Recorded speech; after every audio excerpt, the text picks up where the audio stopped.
that was 13 years old. It's confined to a wheelchair for the rest of her life. And you can't sue. Not that suing would matter when it's your child. No, you can't. That's part of what's going on. The emergency use authorization. It exempts them from any, and you're talking about these companies that have always historically lied about adverse side effects in order to make profit. They've done it with Vioxx. They've done it with a bunch of other drugs in the past. Pfizer is like one of the most fined companies ever. The Russian vaccine Sputnik is actually the best vaccine. It's supposed to be very good. It's actually the best vaccine. It's crazy. And another nobody's one from Cuba. talking about it. It's supposed to be very good too. Yeah. Yeah, the Cuban one's supposed to be excellent. Lex Friedman is Lex is an agent of Russia. He works for Russia. Oh, he definitely does. And he's here in America now. I think he's related to Putin. Yeah, he's his son. Lex Friedman is the son of Putin and Ghislaine Maxwell. His real name's Damien. Keep it on the low.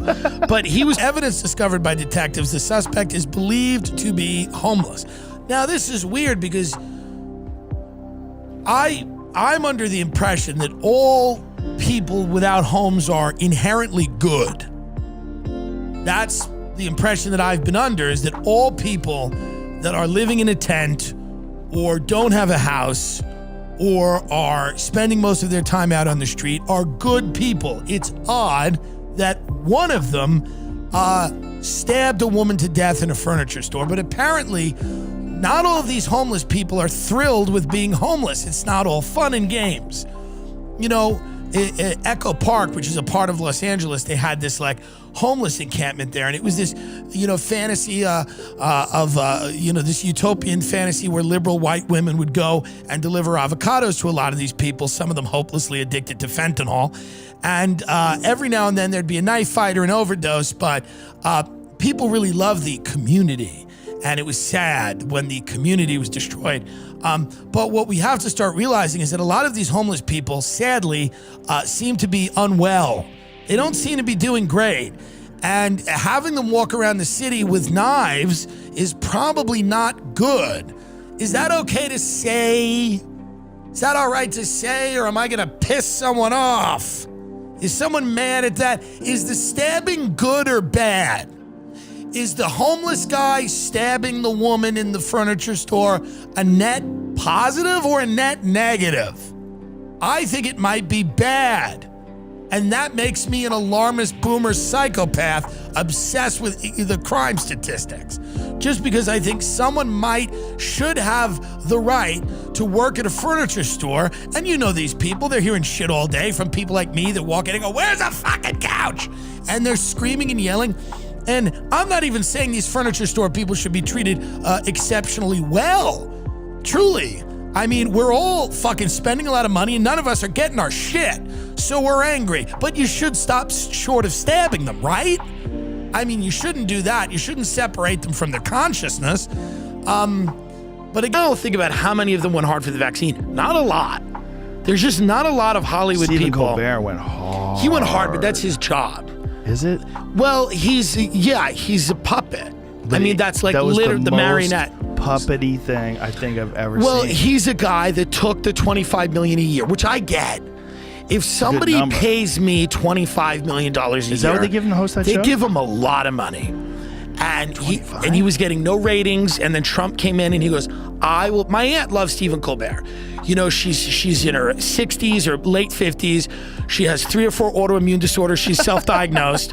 She drinks White Zinfandel, and she sits in her chair. She has a loveless marriage, and she stares at the TV, and Stephen Colbert comes on, and he goes, "Trump's evil, and the Republicans are evil," and she cheers and smacks her seal-like paws together, and this is how she's going to spend the rest of her life.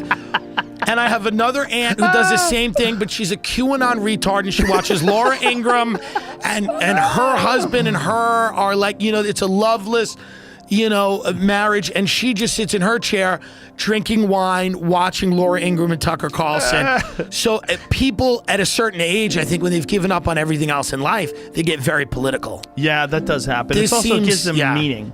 Gives them something to do. Well, they watch their tribe go to war. That's like, right. well, people are into football teams. That's right. Fucking go Buccaneers. Right. They it's get all crazy. excited. They paint their chest. Yes. They go insane. It's their team. And if their team loses, they get devastated. Do you, as a highly productive person, look at people like that and go, they're just lower life forms. Because I'm not even nearly as productive as you, and I look at them like that, and I do 100th of maybe 1,000th of what you do, and I look at them and I go, they're like zombies. Yeah. Their bodies and minds have been taken over. Well, they alerted Officer Lozano that a togetic, T-O-G-E-T-I-C, just popped up. Noting, I don't know what that means. Noting that it was on Crenshaw just south of 50th after Mitchell apparently caught the Snorlax, exclaiming, "Got him!" Petitioners, again, not the criminal, the Snorlax. Petitioners agreed to go get the whatever that is and drove off. But when their car stopped again, the camera recorded Mitchell saying, "Don't run away, don't run away," while Lozano described how he, quote, buried it and ultra balled I don't know what that word means. It's a Pokemon, the Togetic. Okay, Togetic is a Pokemon. So he buried it in Ultra Ball the Togetic before announcing, "Got him." Mitchell advised he was, quote, still trying to catch it, adding, "Holy crap, man, this thing is fighting the crap out of me." Oh, God. Eventually, Mitchell exclaimed, "Holy crap, finally?" Apparently, in reference to capturing the Togetic, he remarked, "The guys are going to be so jealous." The guys, meaning the other cops, are doing this as well. The guys, they're not ashamed of this activity. They're not ashamed of this behavior. This is clout for them. They're going to go back to the squad and tell everybody that they caught a Snorlax.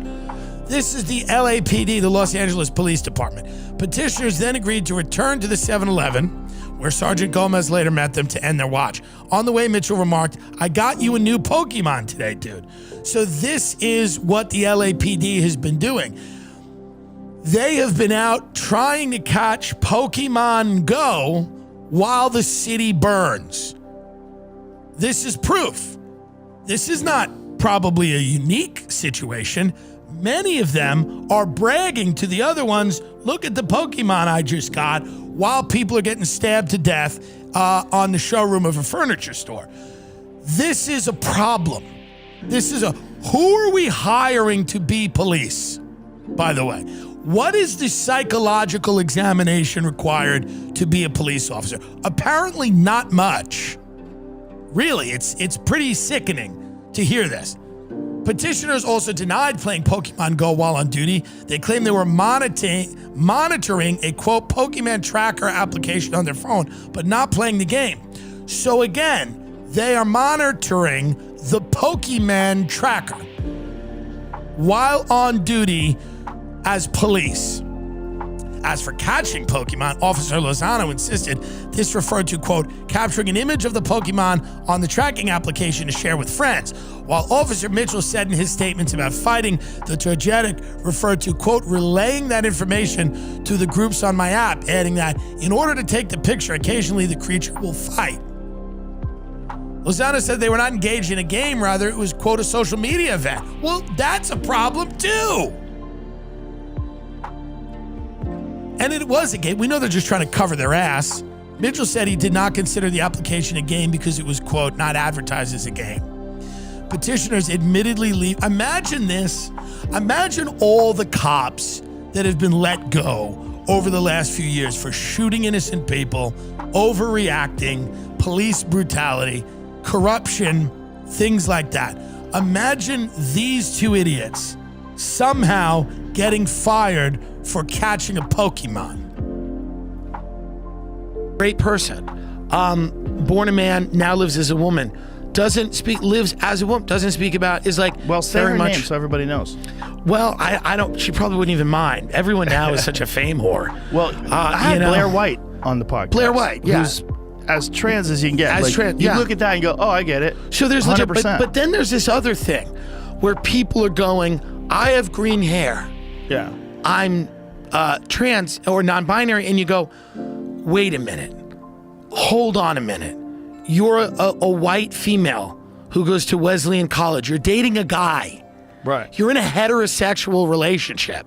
You felt no oppression your entire life. Your dad works for Raytheon. Your mother's a pill addict.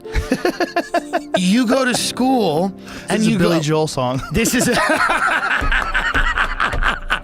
you go to school and you figure out a way to not be the oppressor. Right.